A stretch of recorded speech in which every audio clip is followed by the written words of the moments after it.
नमस्कार दोस्तों, सर्वे भवन्तु सुखिनः के एक नए एपिसोड में मैं आपका हार्दिक स्वागत करता हूं, अभिनंदन करता हूं। दोस्तों, अपने पिछले एपिसोड में मैंने एक सच्ची घटना की चर्चा की थी। इस एपिसोड में भी मैं एक नई कहानी, सच्ची कहानी की चर्चा करना चाहता हूं। दोस्तों, हम सब जॉन डी रॉकफेलर का नाम जानते हैं और अवश्य ही उनके विषय में सुना भी है। जॉन डी रॉकफेलर हम लोगों के इस दुनिया में सबसे पहले, सबसे नामी, सबसे अमीर व्यक्ति के रूप में जाने जाते हैं। मात्र 25 वर्ष की उम्र में रॉकफेलर एक बिलियनेयर बन गए थे और उनके धन में उत्तरोत्तर वृद्धि होती रही।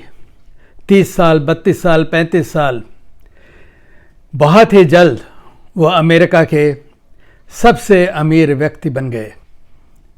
अमेरिका में तेल बिजनेस पर उनका आधिपत्य था। लगभग 90% तेल बिजनेस वही किया करते थे।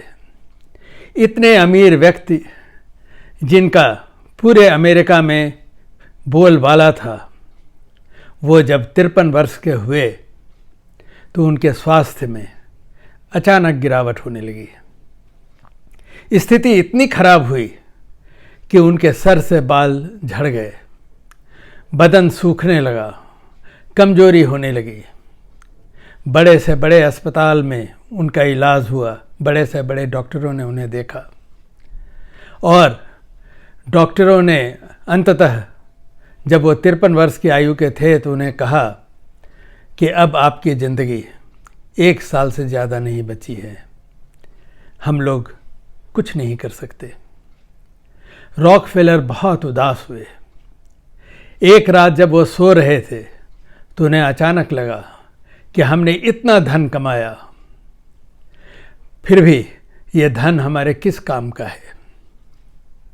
और जब वह सुबह उठे तो उन्हें लगा कि यह धन हमारे लिए है ही नहीं। और उन्होंने अपने अटॉर्नी को बुलाया, अपने एडवाइज़र्स को बुलाया और रॉकफेलर फाउंडेशन की स्थापना की। रॉकफेलर फाउंडेशन सिर्फ कल्याण का काम कर रहा था, विशेषकर लोगों की स्वास्थ्य सुधारने में काम करने लगा, रिसर्च में काम करने लगा। उस जमाने के सबसे बड़ी उपलब्धि थी पेनिसिलिन दवा की खोज, जो रॉकफेलर फाउंडेशन के द्वारा चलाए गए रिसर्च से ही प्राप्त हुआ था। रॉकफेलर को पता नहीं चला कब उनके स्वास्थ्य में अचानक सुधार आने लगा। जैसे जैसे समय बीतता गया और जैसे जैसे कल्याण का काम वो करते गए, उत्तरोत्तर उनके स्वास्थ्य में बहुत सुधार होने लगा और वह पुनः स्वस्थ हो गए। किसी को कुछ नहीं पता चला कि आखिर ऐसा हुआ कैसे। जब हम अपना धन, अपना सर्वस्व अपने लोगों की सेवा में लगाते हैं तो ईश्वर यह देखता होता है। दोस्तों, आपको यह जानकर ताज्जुब होगा कि जिसे 53 वर्ष की आयु में डॉक्टरों ने कहा था कि आप 1 वर्ष से ज़्यादा नहीं बच पाएंगे, उनकी मृत्यु 98 वर्ष की आयु में हुई और वह दुनिया के सबसे सफलतम व्यक्तित्व में जाने जाते हैं। दोस्तों, ऐसा कैसे हुआ, ऐसा क्यों हुआ, इस पर आप स्वयं विचार करें। इस अंक में इतना ही। नमस्कार।